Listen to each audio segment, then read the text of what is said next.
Hello again. Welcome to another episode of Tea Time with Mother and Crone. And this Crone has a lot of stuff to say, but my mother is coming on now and she's got some really good news for us.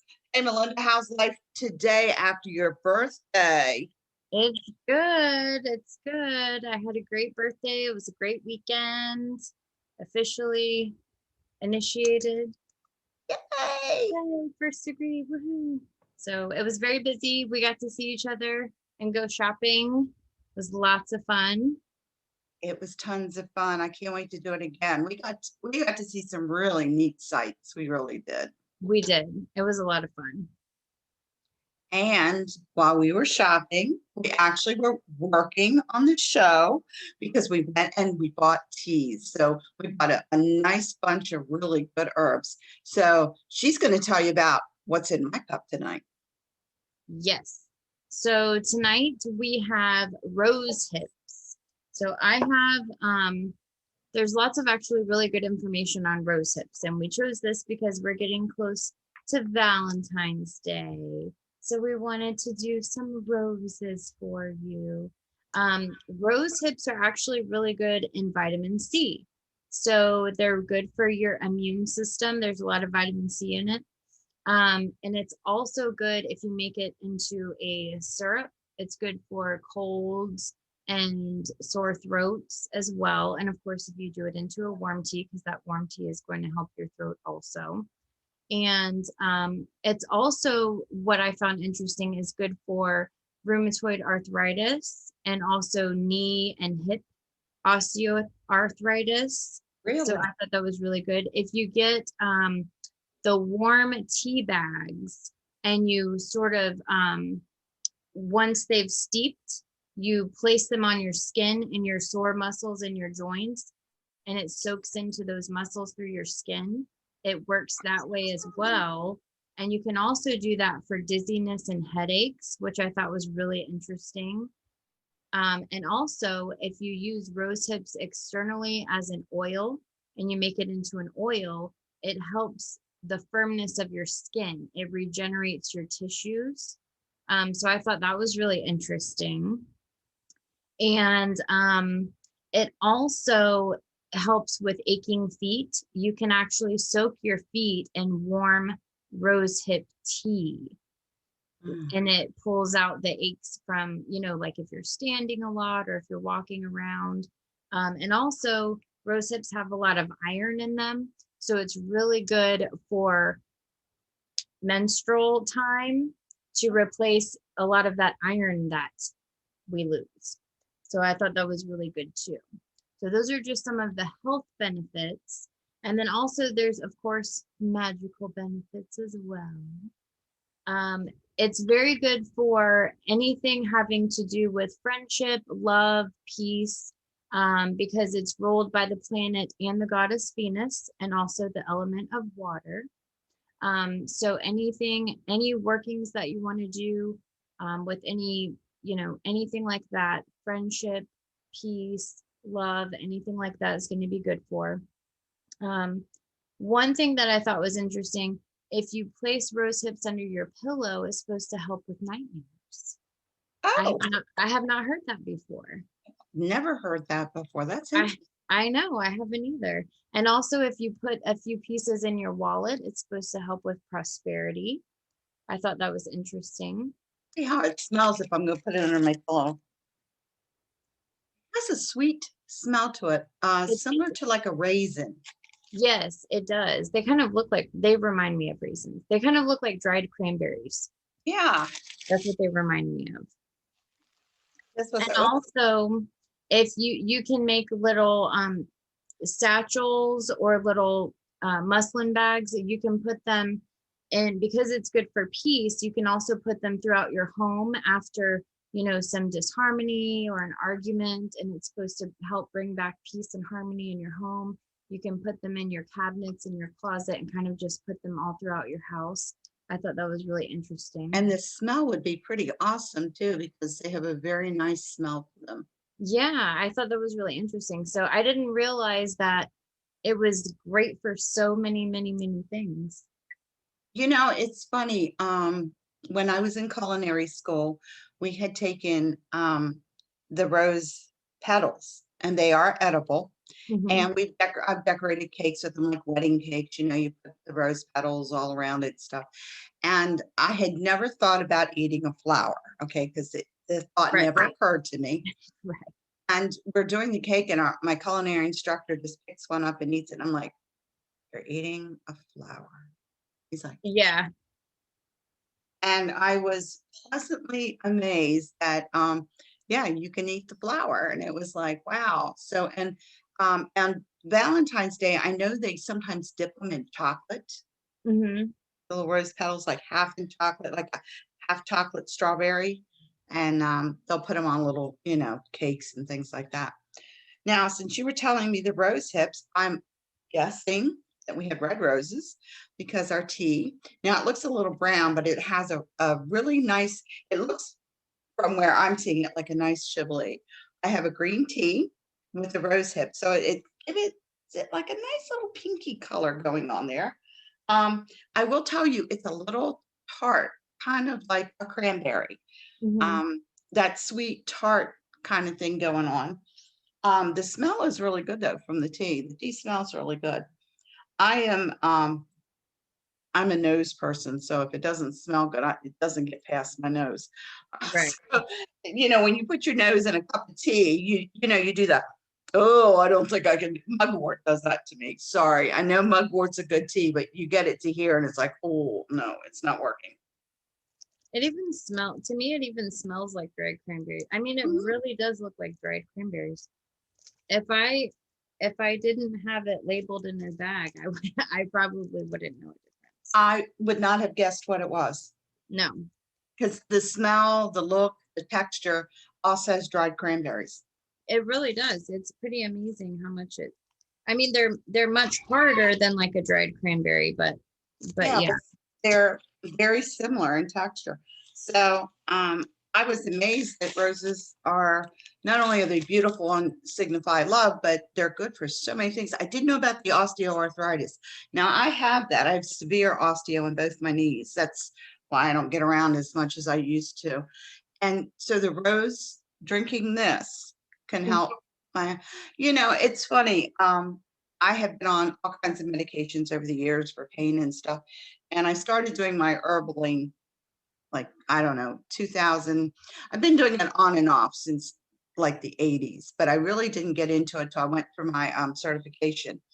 And now I'm finding out all of this good stuff that I have just passed by, not even thought about, could have at all times been helping me. I know. It's really amazing. And like even, not only drinking the tea, but also there was another thing that I read. If you made a decoction of it of rose hips, it's also good for like constipation. There's all sorts of things. I mean, I would have never thought. I mean, like all sorts of stuff. Yeah, I just thought that roses were just a flower, you Right. know, it just, oh, it's a flower. But doing this and doing the teas, I'm finding out more and more interesting stuff just about the normal stuff you see around. You see roses everywhere. I know it, and you don't think, well, and that's true for a lot of herbs and stuff. Even if you're, well, especially if you're new to it, but even if you are familiar somewhat with herbs, when you really start researching and discovering new herbs, I mean, it's incredible the different uses that all of them have. I mean, you might hear of one or two or, maybe three, but when you really research it, it really is incredible how much a lot of them can do. And I'll be honest with you, they all don't taste bad No, because, they you know, don't. I didn't get to be a big girl by, you know, eating things I didn't like. Right, exactly. You know, it's one thing, it is, if you're taking a tincture for a reason, and it's kind of like Mary Poppins, that spoonful of sugar helps the Mhm. medicine go down. And Right. sometimes it's the Or honey. smell or the taste. One, yeah. Um, honey is your best friend sometimes when you're doing some of these teas, because Yes. some of them are just a little on the side. But Hmm. I'm finding out that I'm a coffee drinker first thing in the morning, won't lie to anybody. But I find out it's gotten cold here in Florida the last few days, and I for the first time in a long time, made a cup of tea the other night. It just for the warmth of the Yeah. tea. It was Sunday night when I came home from Jacksonville. I went in and I was like, I really want something to drink, but I really don't want anything cold because I was feeling a little cold because it was cold Right. out. And Right. I thought, well, I got these teas. So, and I've got, I'm starting to get more into the teas again. So I made me a cup of tea and it was like, wow, this is really relaxing. I've forgotten how nice it is to have a cup of tea. So this show is making me go back into my good habits, I not know. drinking It's sodas great. at night. I know. Well, and me too. I mean, like my husband and I both work from home, but I sit by the big, huge living room window and the door that goes to the porch. So it's a lot colder in the front where I sit than it is in the back where he sits. So a lot of times I'll have to drink, my warm tea and just to warm up my body, and it does the trick. And with teas, unlike coffee, now coffee does have some good qualities to it, Yeah. but most of it is really not all that good if Right. you listen to the reports where um, teas are basically any tea is good. It doesn't have to be the green or the white, or it's just any tea is Right. really good for you. I have some milky oolong. I love that kind of tea. Hmm. And that's my special, I really need a pick-me-up tea. Yeah. And that's my treat tea. They have all sorts of stuff.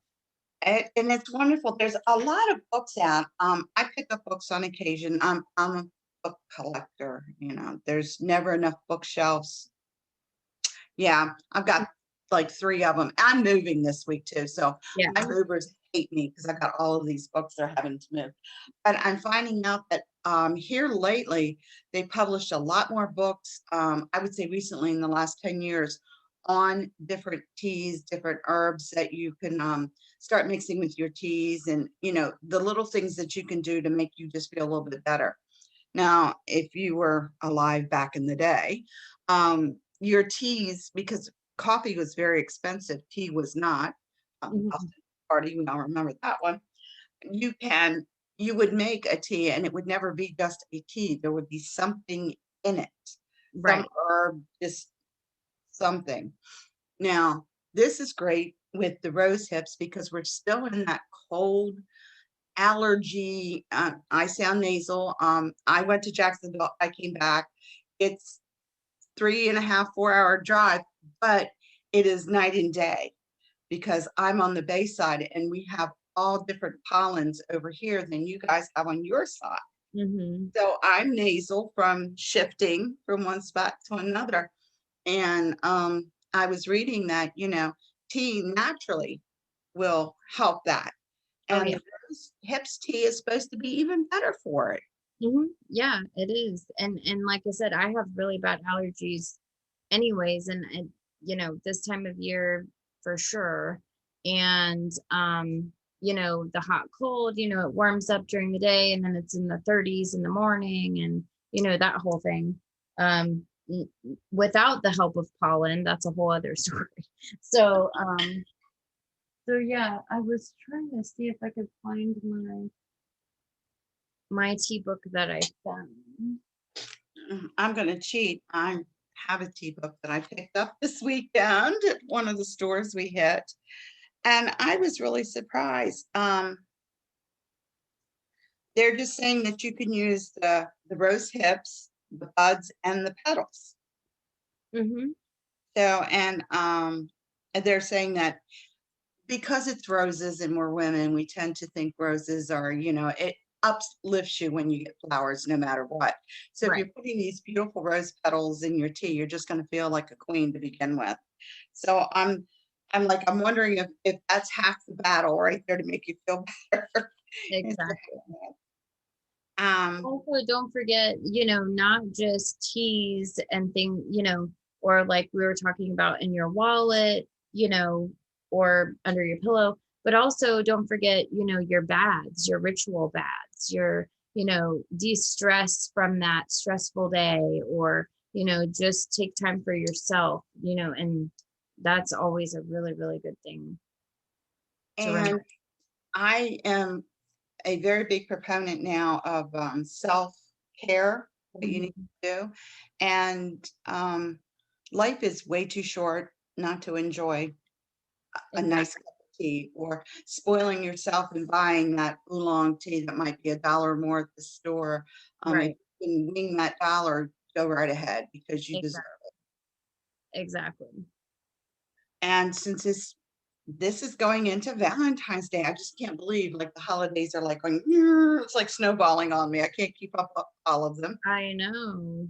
After in bulk just last weekend, we get a little weekend and then boom, we're right back in another one. I know it. And Valentine's Day is one of those mixed emotion days. Mhm. If you don't have a Valentine, you feel like you need a Valentine. So it's Right. like, but if you kind of like the person, but you really aren't sure you want to be with them, so you don't want to be with them on Valentine's Or you don't have a Day, kind of person, like New Year's Eve. Yeah. right? Like, Or you don't have a person and you just don't, you're not into the whole Valentine's thing. Honestly, we don't celebrate Valentine's Day because our wedding anniversary is the 9th. So we just kind of combine it. We're just, put together. right. It's Oh, just like, it's another day. actually, Valentine's Day was my father's mother's birthday. Oh, nice. So for us, Valentine's Day was never Valentine's Day, it was grandma's birthday. Birthday. You Right. know? So it Exactly. took me a long while to like, oh, she was born on Valentine's Day, wasn't she? Right. Um, Exactly. I have never been a big romantic. I'm more the practical type girl. Mhm. So I have never been one to really fall over, with Valentine's Day. It's always been more of a pain because you got to think of something and you got to dress up. And excuse me, dress up means I put on my Sunday flip flops as compared to my weekday flip flops. So that's my idea of dressing up. Okay, guys. So one year, and I was telling Melinda this, it was so silly. My late husband was a member of the Knights of Columbus, and they have a Valentine's dance. And of course, all the councils had them, so you had to go to all of them. So I'm like, you know, he's like, how are you going to pull this off? Because I'm not into it. So we did St. Valentine Day Massacre was the theme for our dance. And everybody at first thought, oh, how are you going to? We sold out. That We is, had the guys dressed up. Everybody was dressed in, 40s or flappers. And just, we had a really good time with it. And it made Valentine's Day, gave us like an extra insight onto Valentine's Day because you right. always think about that. That's And fun. it was bowled over because I really am fascinated by history and with Al Capone. And I mean, come on, there are movies made about this man. Right. So, St. Exactly. Valentine's Day Massacre was between Al Capone and Bugs Moran. And Bugs Moran was an Irishman, and Al Capone was an Italian. And they had two different, gang. It was a gang warfare, and it ended up not being a very good time during the 1920s.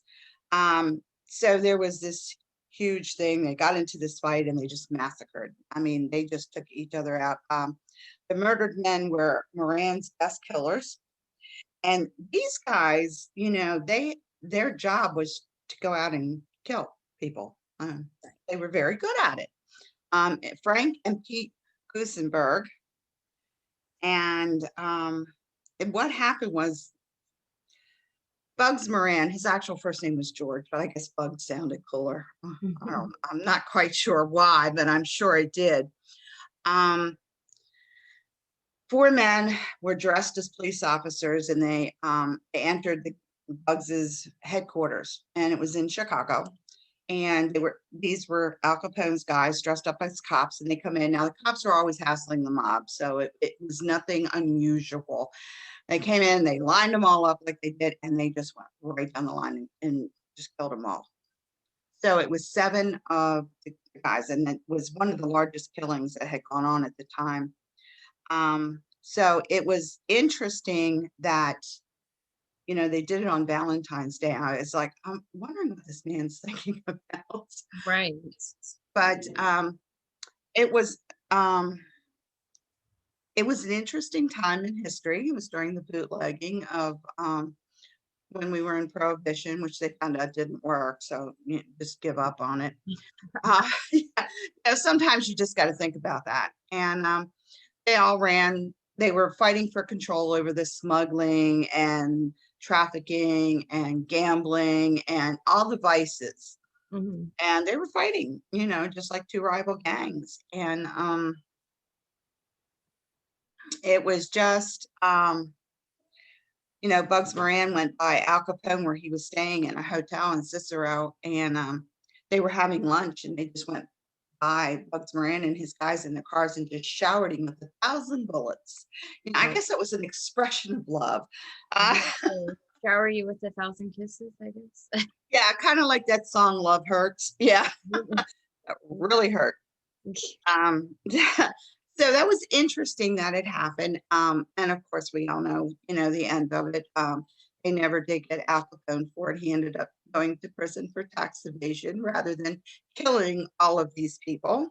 Right. And believe it or not, I did not know that. But um, they said that Bugs Moran, after that had happened, was kind of like, I guess, demoted. And he ended up just doing like small time robberies and stuff and got caught. And he ended up dying in prison of lung cancer. Oh, wow. Yeah, so he and Al Capone both died in prison, and that's interesting. That I just is. love that. That's a little piece of history. So, if you're not one of those squishy, lovey, touchy, huggy people, you can learn about the St. Valentine's Day Massacre and bring a little spice into your relationship. Now everybody's going to get a divorce after this. We're going to have fun with this. Oh, yeah. St. Valentine. Um, if you were not raised Catholic, the saint is probably a little confusing. There were three of them. And it was interesting because it's really hard to identify which Saint Valentine is actually attributed to Saint Valentine's Day. And the church, the most popular legend, and you have to remember all of this happened during the church, and not everything is recorded 100%. So Right. they're kind of estimating. And they figured that somewhere around February 14th, somewhere in the neighborhood of 270 AD, the Roman Emperor Claudius II executed Saint Valentine of Terni.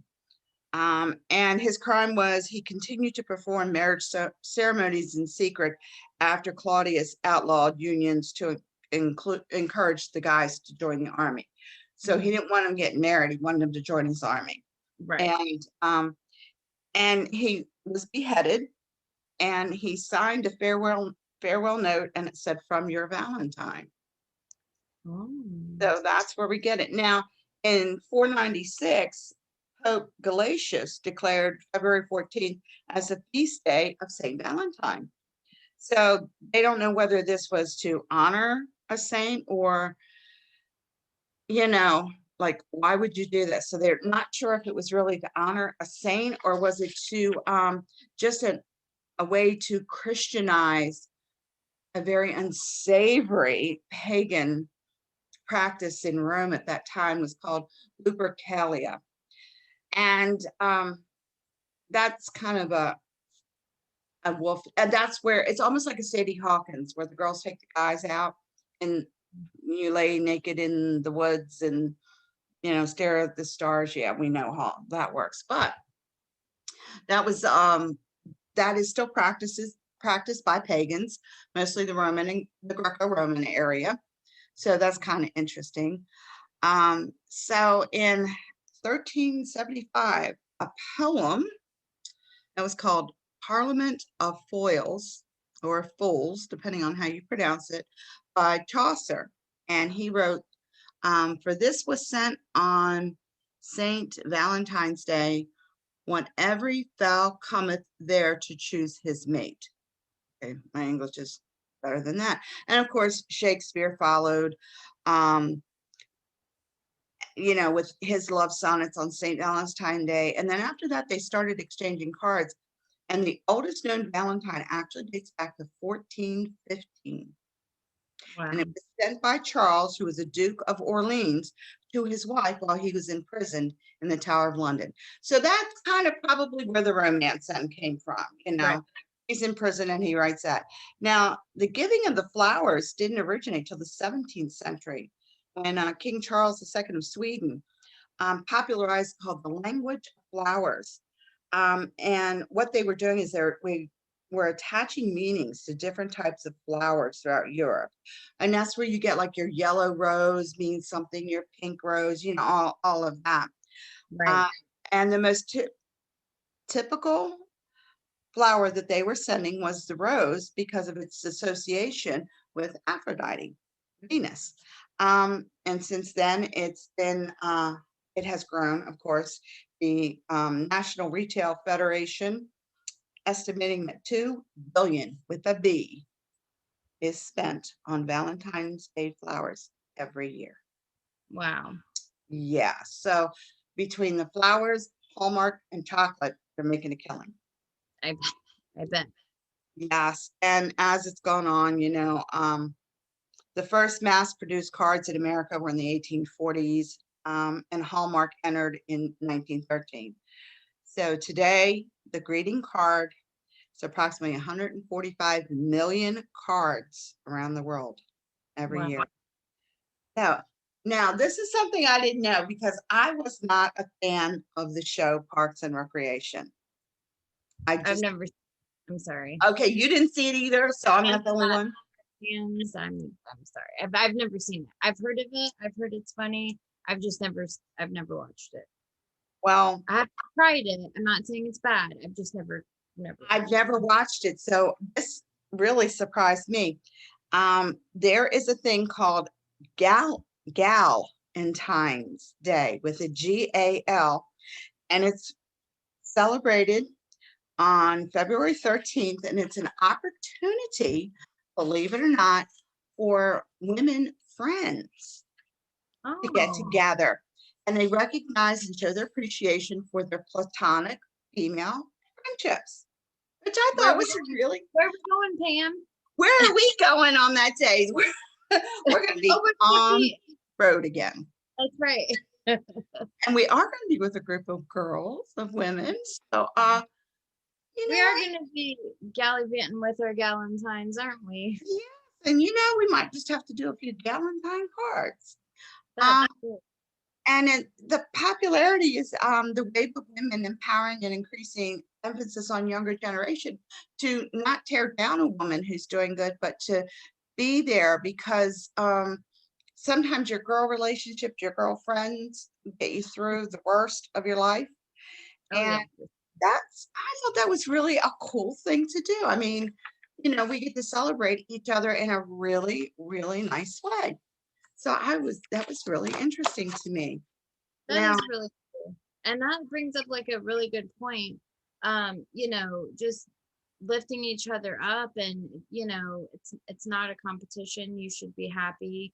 And and this weekend was a huge, for me, a huge opening, of that personally, and seeing that, and just the support that I had, and things like that. I mean, I still am like on a high from it. I mean, I just the people that were there, the support, the friendships, the love, it's so meaningful. And so something like that, you think it's kind of silly, like Galentine's, but when you think about it, there's so many people that are kind of stick your nose up at, when you're doing something so great, because it's their own shadow work that they need to do. It's their projections and things. But it's really a good feeling when you do have those people in your lives that, do support you and do lift you up. And when you have that sense of community where you can do that with each other. So that's really cool. I think it's awesome because women never really play team sports. Mhm. Men start playing team sports as very young boys, and they get that idea of a team mentality. Mhm. Girls don't get that. girls don't play a lot of football or a lot of baseball. They play some softball, but it's not as popular with young girls as it is with the boys. So the boys get this whole team mentality where you get the strongest player and you support him through it.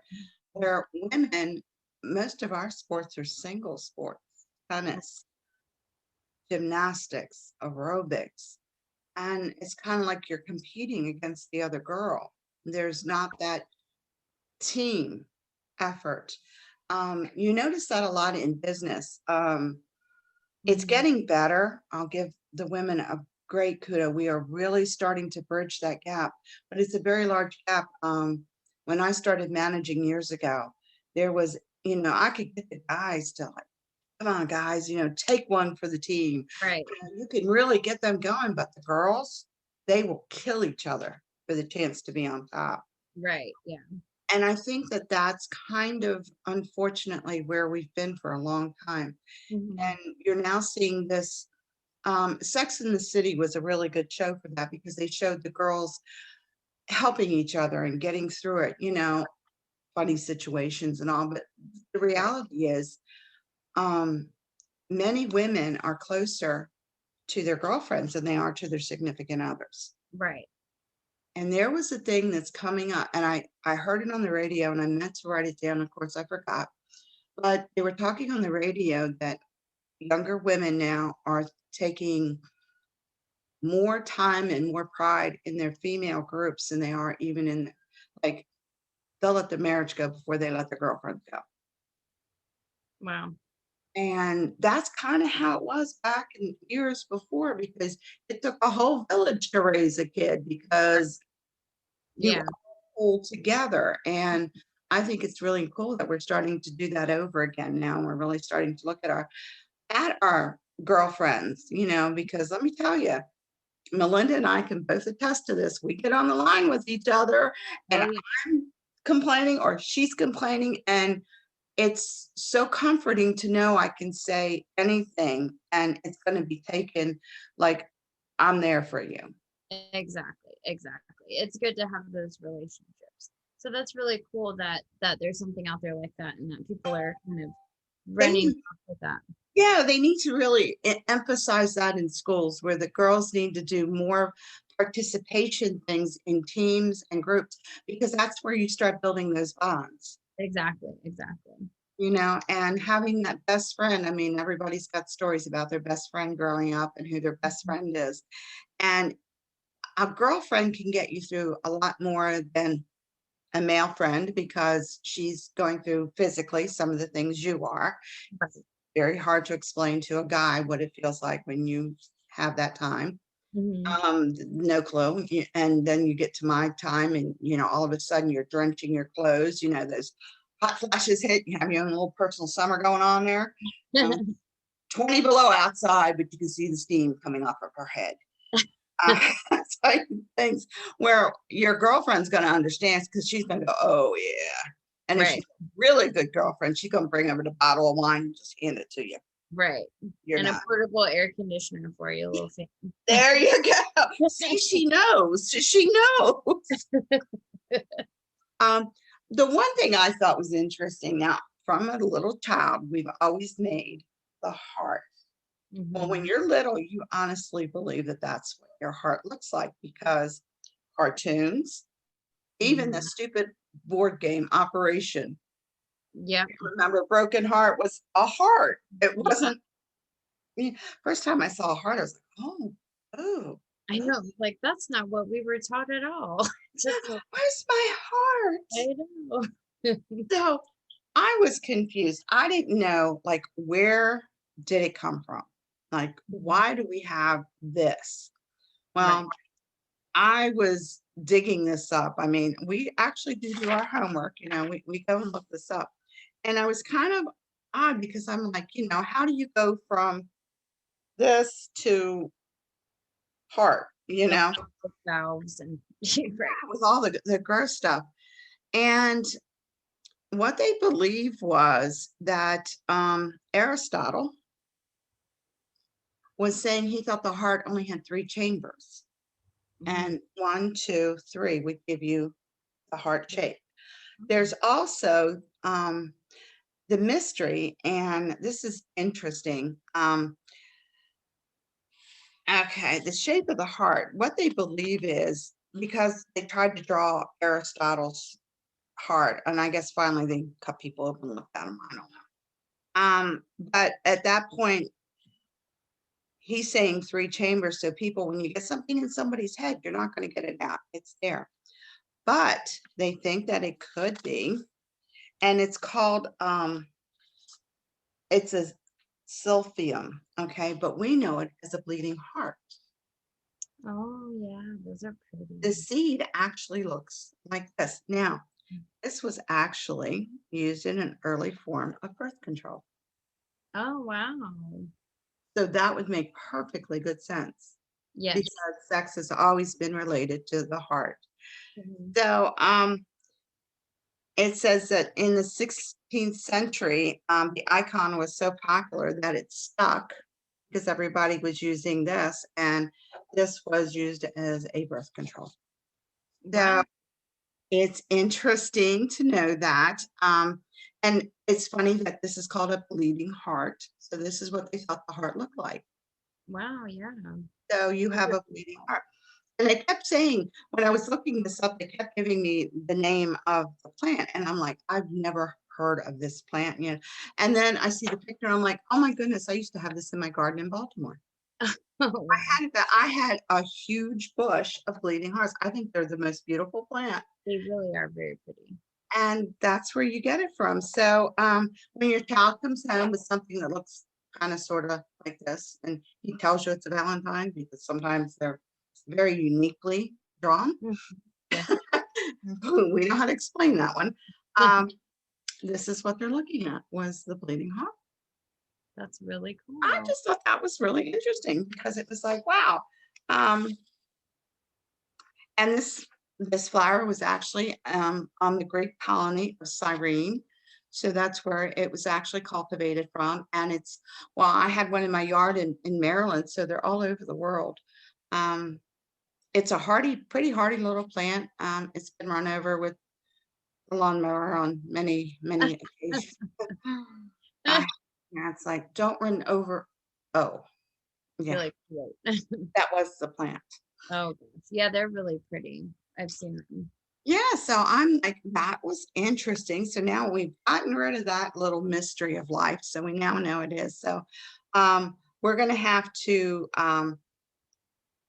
either blame Aristotle, which, you know, because he only thought we had three chambers, or we blame the lovely birth control flower. Right.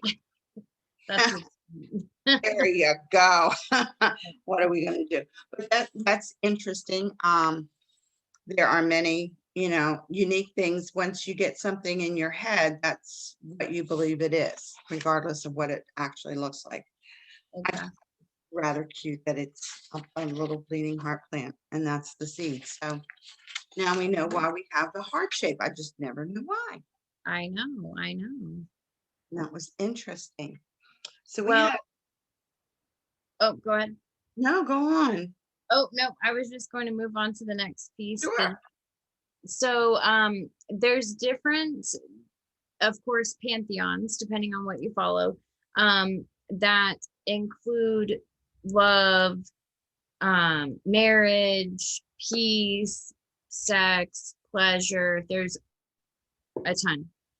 So I just wanted to highlight a few. I didn't go into huge detail because, well, one, and I'm sure Pam will agree, research is part of the work.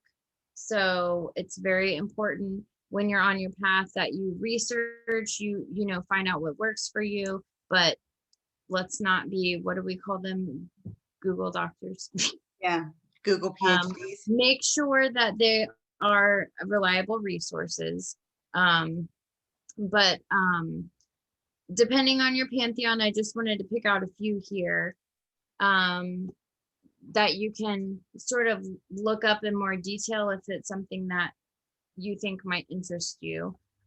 So for the Egyptian pantheon, there is the goddess Hathor, who is a sky goddess, which I thought was interesting. and she is the goddess of love as well as music, which I thought was interesting, and dancing, and also beauty, and a ton of other stuff I looked up. It was a lot of stuff, like nurturing, motherhood, a whole thing. She's also known as the cow goddess. She has a circle, like a headdress that has a circle with the cow horns. You might have seen her before, but she's one that you can look up. And there's also the god Min, who is the god of reproduction, love, and sexual pleasure. So that's on the Egyptian pantheon. And there's a few others as well. But those were the two. And what I found interesting going back to Hathor is that apparently in some pantheons and cultures, depending on your class, would depend on who you would worship or who you were allowed to worship. And I thought that was really interesting, because one thing when I researched Hathor, one thing that constantly kept coming up is that all people, no matter their class or status, were able to worship her. And I was like, oh, well, that's interesting. So that leads me to believe that, there are certain ones where people, like with Hathor, servants as well as pharaohs would worship her. I didn't know there was a distinction in class what you could or couldn't worship. I did not either. And maybe it's just specifically with Egyptian. I'm not sure if it's different pantheons, but maybe. But I thought that was really interesting that, servants or slaves as well as pharaohs, they're all able to worship the same goddess Hathor. So I thought that was really interesting. The notion that there might be certain gods or goddesses where only pharaohs can worship them and they're not allowed to be worshipped by servants or slaves. But it kept coming up in the research, so I thought that was really interesting about her. I didn't realize that it was the gods and goddesses were like caste. Right, that's what I was thinking. I was like, oh, the caste system. But and of course, in more modern times, and we're more liberal, whoever speaks to you comes to you, of course, that's who you can choose as your patron deity, or who will choose you, of course. But I just thought that was really interesting as far as, back in those times, at least. That's, how they looked at it, and possibly now, I'm not sure. And I'm sure some of our Egyptian followers would probably know more, but I just thought that was really interesting. For the Norse pantheon, there of course is Freya, who is the goddess of war and death, but also love and beauty. And there's also the god Freyr, who is the god of lust, marriage, peace, and pleasure. And also there is Frigg, who is the goddess of marriage as well, and she was the wife of Odin. So those are a few that you can look up. For the Greek pantheon, of course, there's Aphrodite, which a lot of people are familiar with. The goddess of love, sex, beauty, of course, other things like Hecate. A lot of people will say witchcraft, underworld witches, but there's a gazillion things about her. So she's one, and Venus and Aphrodite are sort of interchangeable. Venus is the Roman side, Aphrodite is the Greek, but they're basically goddess, love and beauty, same thing. Now, Eros for the Greek pantheon is the god of love and protection. Now, he was originally a primordial deity that was not connected whatsoever to Aphrodite, but later on was made into her son. So in later myths, Eros was Aphrodite's son. And possibly Ares was the father. Now, yeah. And that sounds like a good marriage, love, and war. Right, exactly. Exactly. And then so that part, the later myths, is what eventually became Eros when it went from Greek to Roman, he then became what is known as Cupid, or what we know as Cupid. So he went from being a, normal looking guy, or what's normal, but you know what I mean. And then eventually morphed into a chubby cherub with, arrows and everything. So it was really interesting, to read about that, because it wasn't until it really went from the Greek into the Roman side that it was Eros who kind of, the myth morphed into him being Cupid. So I thought that was really interesting. And it had to, of course, do with a curse, where there were two arrows. I think one was gold and one was lead. And the one with lead, if you were shot, was hatred, and the other was like love and obsession. And so there was Daphne. He shot Daphne with the lead, and she hated one of the gods, and I'm sorry, his name is escaping me at the moment. And then he shot the other god with the gold. So then he was the gold arrow. So then he was obsessed with Daphne, and of course she couldn't stand him. And so that's where the whole thing comes of, if you're shot by Cupid's arrow, then you'll be obsessed and in love and in lust and all of that. So I thought that was really interesting. It is amazing how they take an idea and turn it into a being. Right. It really is. And I love the Greco-Romans. Most of them start out Greek, and then the Rome kind of blended in and took over on them. Yeah, exactly. Interesting. Well, especially when you're a kid, you hear, or even like commercially, you hear about Cupid, you see the cartoons, but until you actually research or read about it, who would have known it's like tied to a myth and, paganism and all, you know what I mean? It's like, it's really cool stuff. Like a holiday, thank the pagan. Yeah, exactly. Normally that one right there. I just find it interesting to take a day where you celebrate the person you're with. And that's kind of nice. And it doesn't necessarily have to be, the romantic hug, just celebrating a person that you care for. Exactly.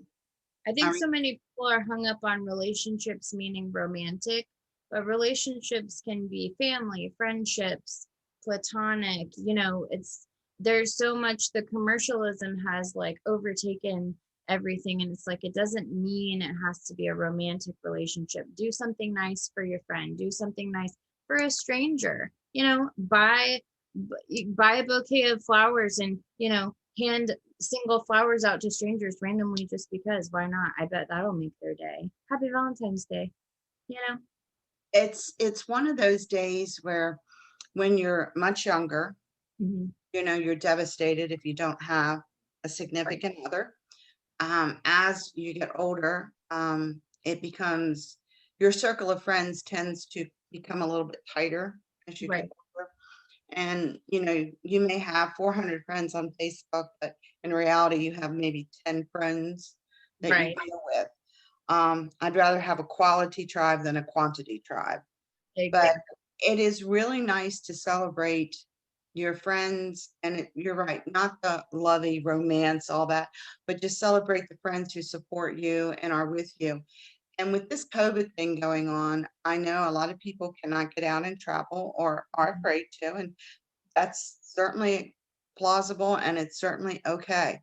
But when you're sitting at home by yourself, and this day gets you down a little bit, and it's the blues and it hits, there's not a restaurant around now that will not deliver to you. Right. And there is nothing wrong with celebrating Valentine's Day with you. Exactly.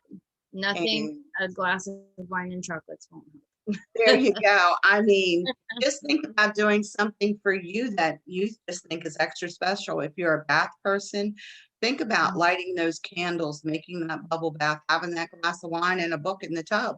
You Yeah. know, that It's like a sappy movie like Dirty Dancing or Ghost. I'm there. right, or just have someone come over, if you're comfortable enough, you have Mhm. someone come over, a friend, and you just order out from your favorite food place Yeah, exactly. and Exactly. just celebrate the fact that you're enjoying each other's company. So Valentine's Day doesn't have to be sad because you don't have a Valentine. It Mhm. can actually be a very nice day to treat yourself. Yes. And You who can be your says own Valentine that's and do right? the And you are worth those flowers. exactly. Absolutely. You know, my friend, we used to do roller derby together, and we did training. She moved on, and I went to officiate because of the schedule. But I always love it because she always buys flowers for herself.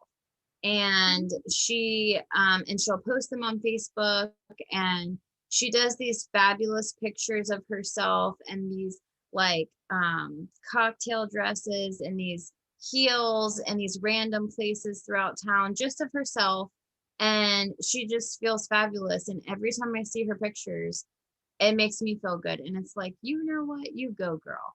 And it was after like a nasty divorce and stuff, and it's like, good for you, like you go girl, You like can it's treat so yourself better than anyone else can because you know what you like.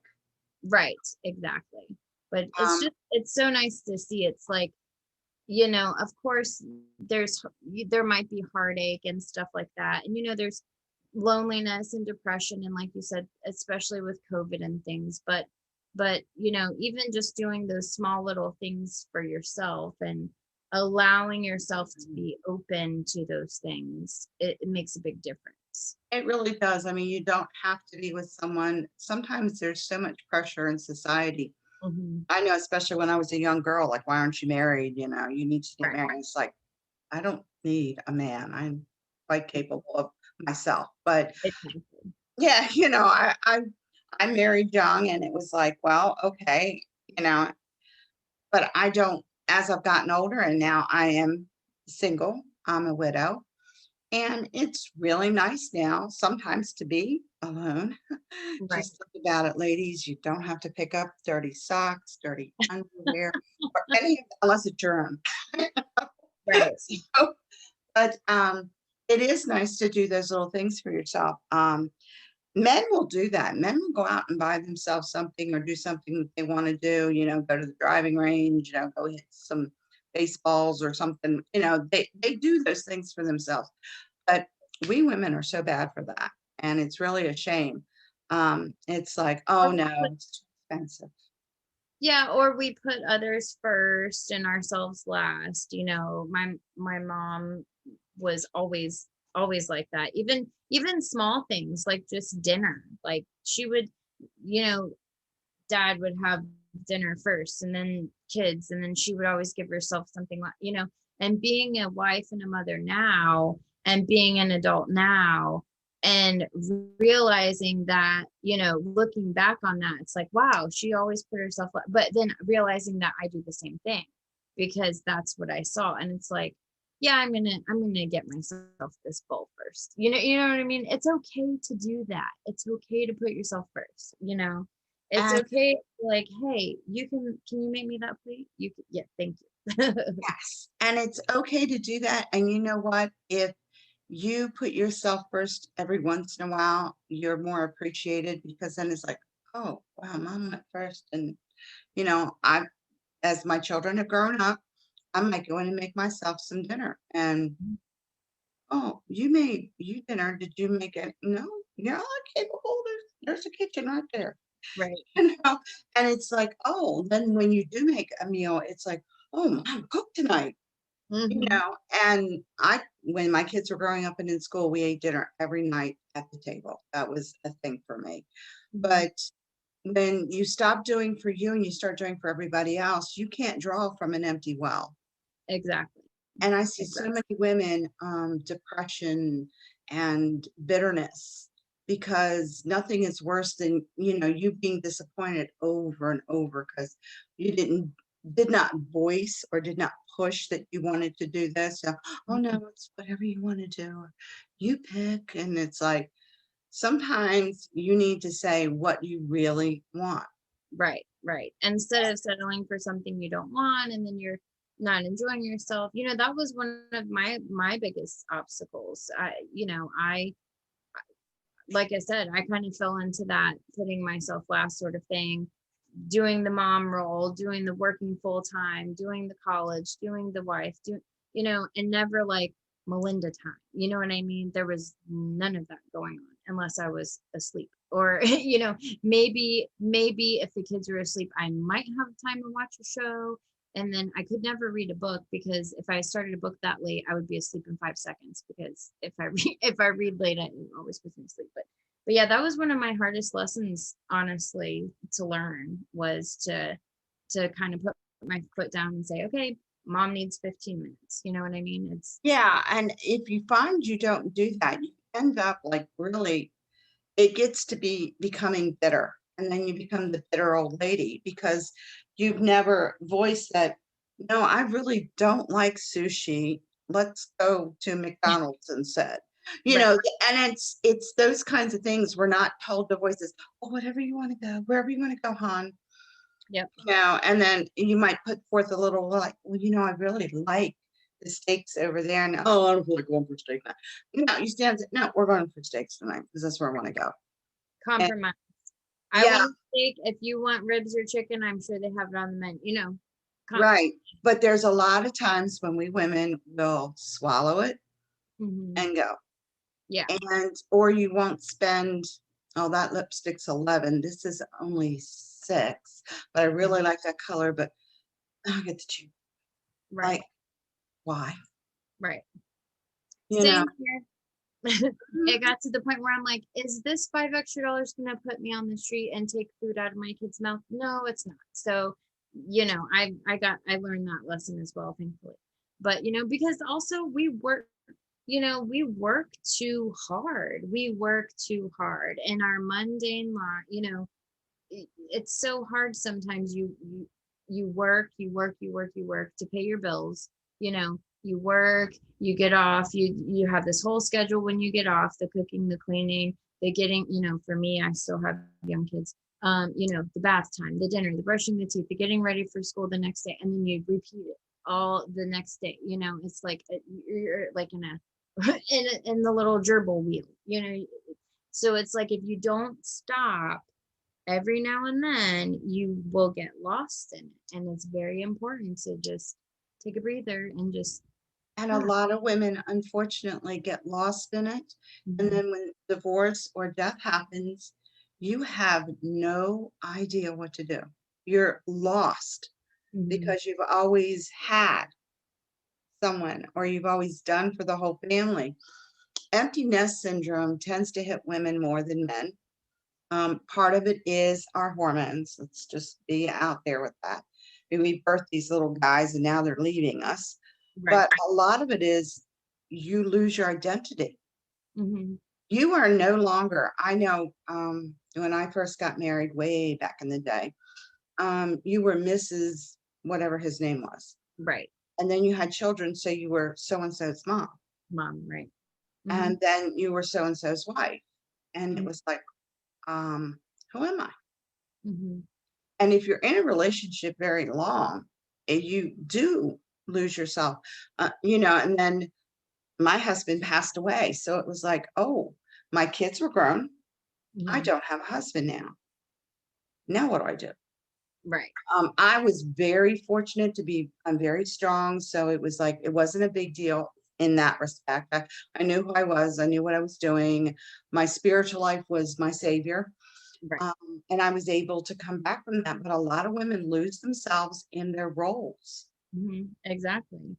And yeah, I mean it's a definitely important lesson.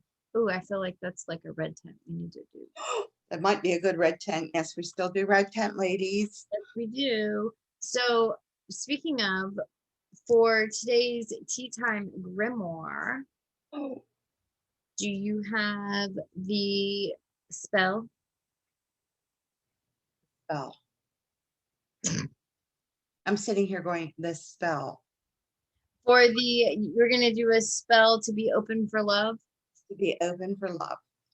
This spell, it's a really easy one, ladies. We're going to tell you how to do it. And even you guys, if you guys want to try it, give it a shot. I'm seeing more and more male witches, and I'm loving life now because for a long time, men weren't really witch material. It was always females, but now I love working with men energy. So Okay. here's spell for love. And of course, it's going to be rose petals. Yes. In order to There's two things you can do now to find the initial of your love. Take an apple and peel it all in one strip. Now, if you aren't really talented like I am not, you can put it on one of those apple peeler things and do this and it'll peel the strip. Okay. That's me. That's me. And if you drop it in cold water, now the water has to be cold because the cold will cause it to change shape.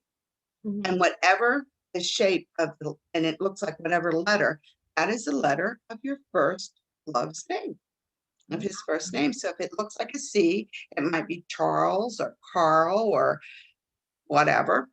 But Right. whatever it comes out, you can do that. Now, another spell, you need a spell to be open for love. You never want to do, just like Cupid, you do not want to do a love spell. A love spell is actually a binding spell. You are binding that person to you. But if you're are looking for love or you just want to be open, if it happens to come past your window one day, you know, you want to be available to it.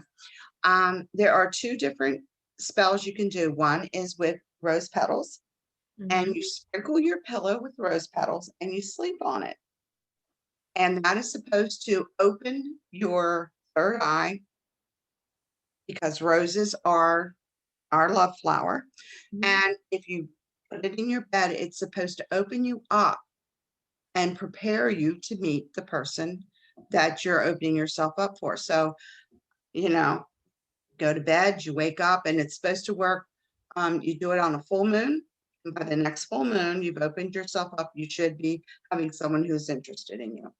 I don't know if you're going to be interested in them, but you know, hey, that's neither here nor there. Right. And also, like of course, before you do spell work, you should ground and clear. And it's not going, if you have a bunch of blockages going on, you're not going to be super open. So make sure that your heart chakra, your throat chakra, so you can have the open communication. And make sure that third eye is open too, so it can see any hanky panky going on. Exactly. Crown chakra. I mean, all of it. Just make sure you're all cleared out. Do a nice cleansing. Yes. Get it all out in the open.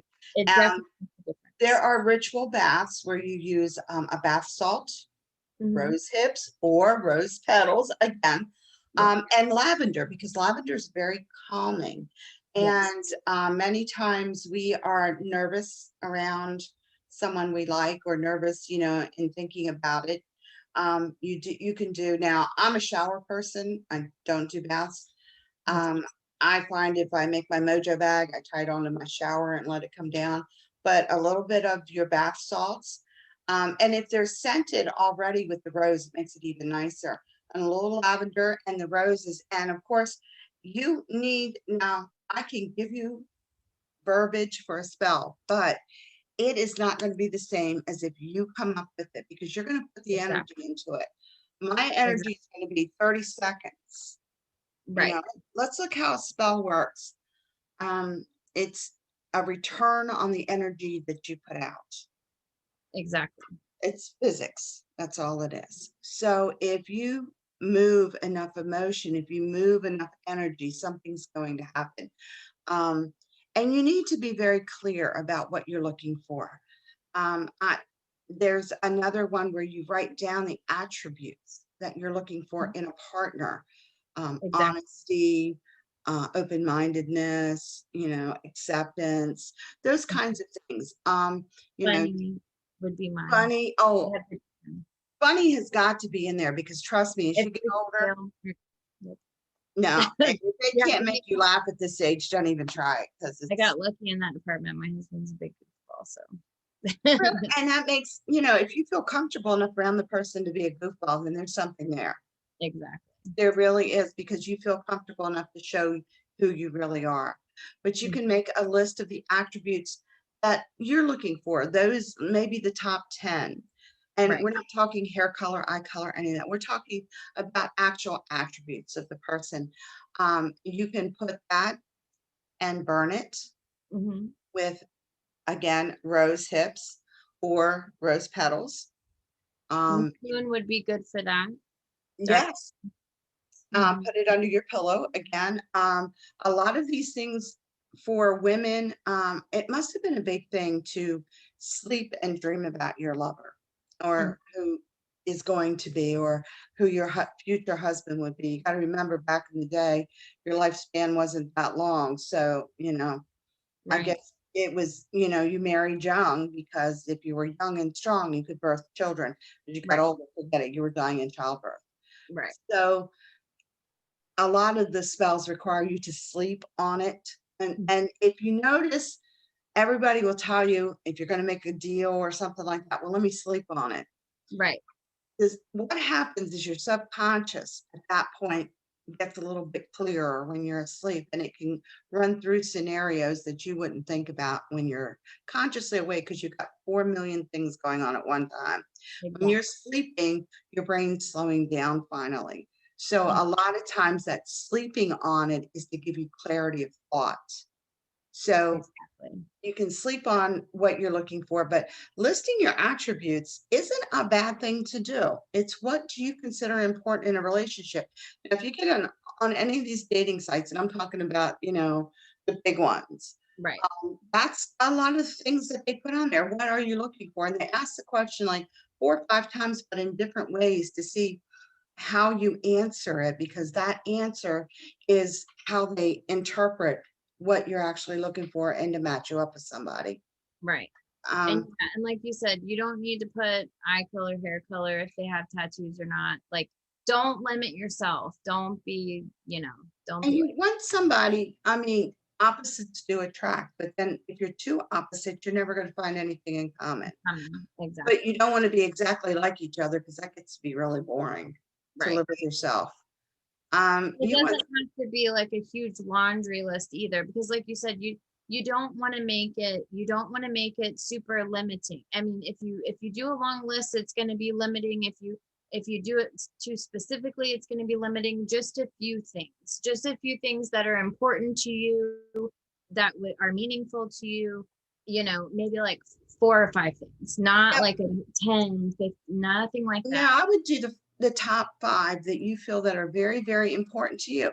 It might be that you need someone that you're very intellectual, so you need that to talk to somebody. You need Right. someone on the same level, because Mhm. if you were with somebody who could not carry on the other side of that conversation, it's just not going to work.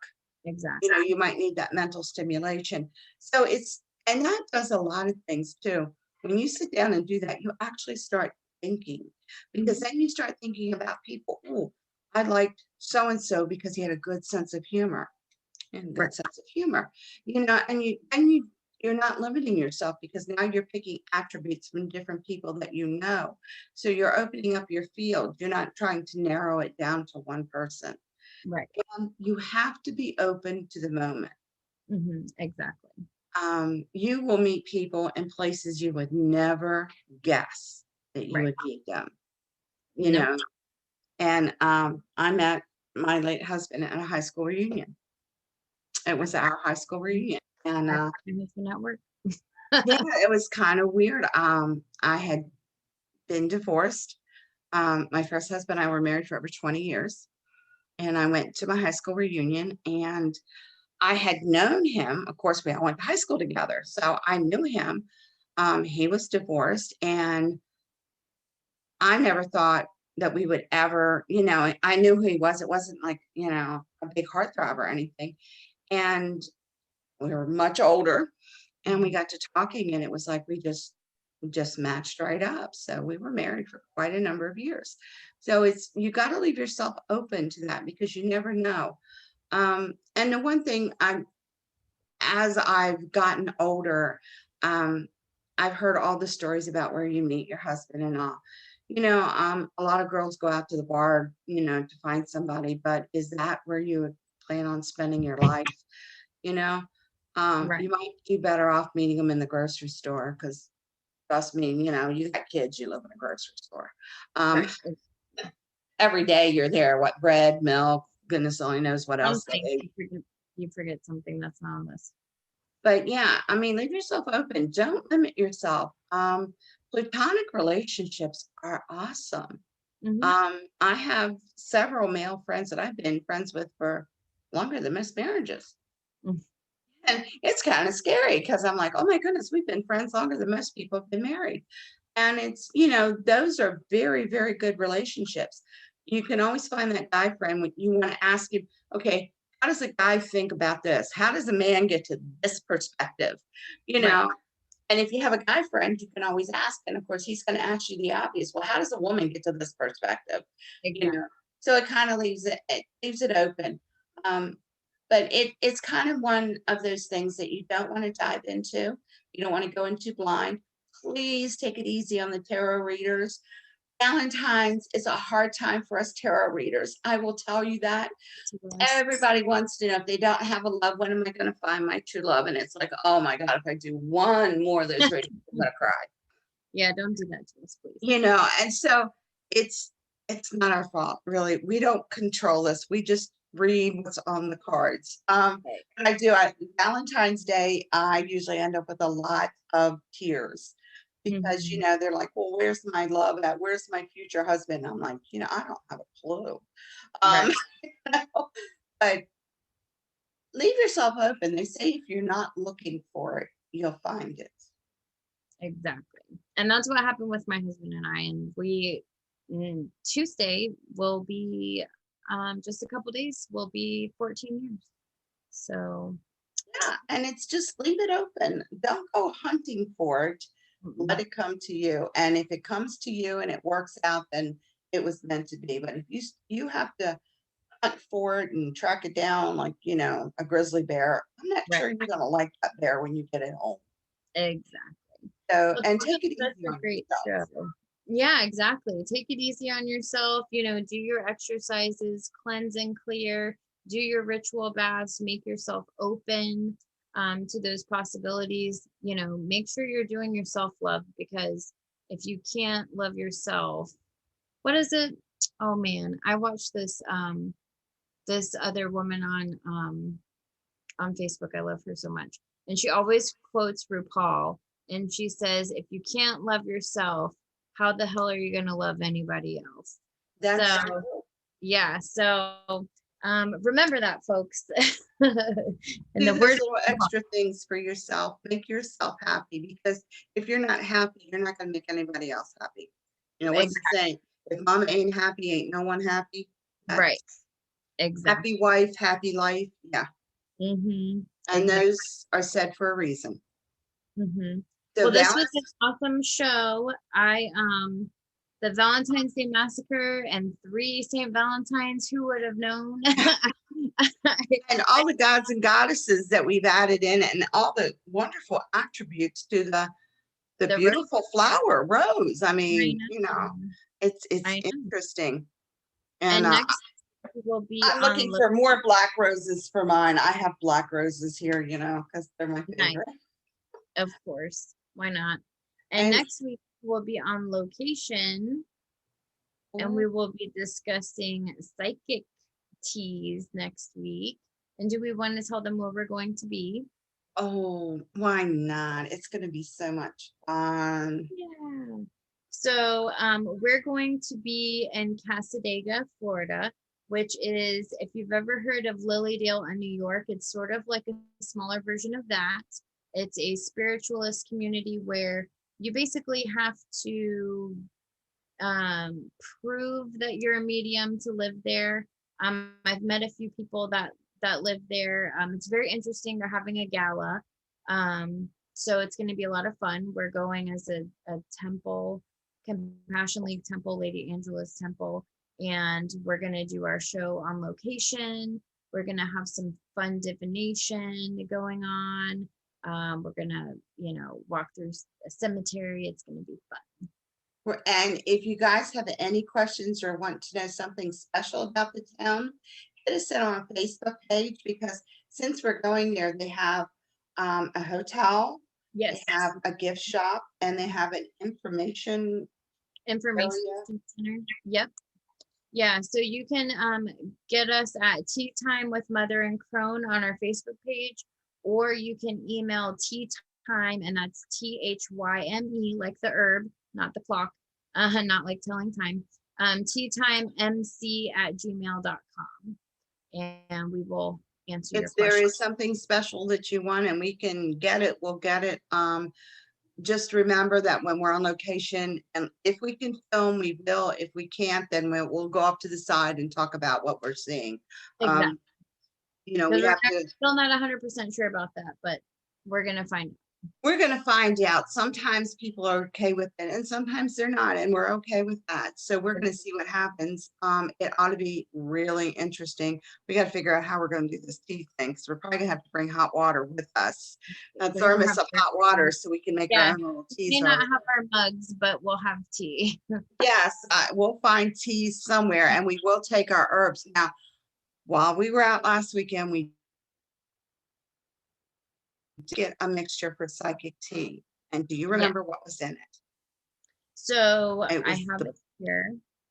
It's called Third Eye Tea, and it has, one moment, it has blue lotus flower, gotu kola, tulsi, mugwort, orange peel, and chamomile. So we're going to know how that works. Yeah. I'm not sure how it's going to taste. I'm not a fan of mugwort, as I've said before, but maybe the chamomile and the orange peel will offset it. That's what I'm thinking. The orange peel is used to offset the taste of that, but we'll let you know. And if nothing, there's always honey. There, girl, I will be packing honey. Okay, give me back. I'm packing the honey. But we will be on location. We do apologize sometimes when we go on location. The cameras might be a little tilty, and because we're walking and we might be winded because we've been walking. Right.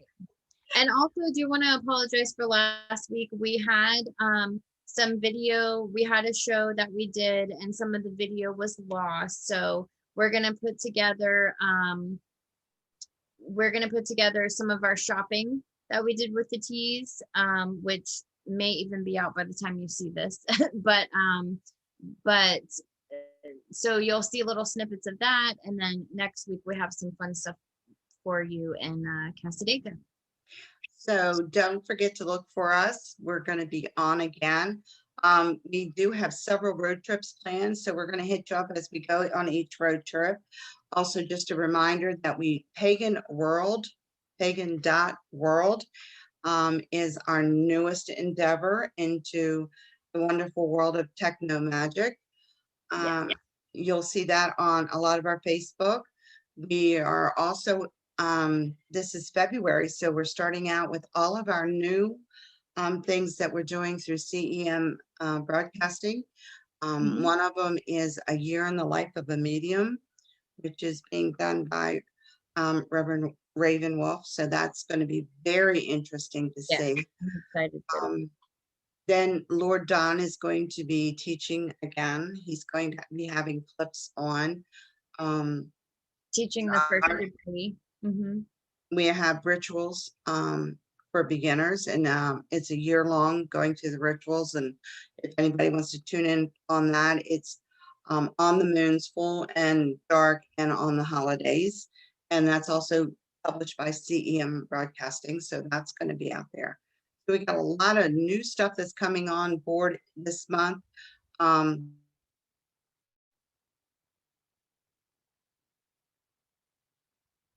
just suggest that you can check us out on Facebook. All right. Okay. We're going to say goodbye for another week. All right. Bye.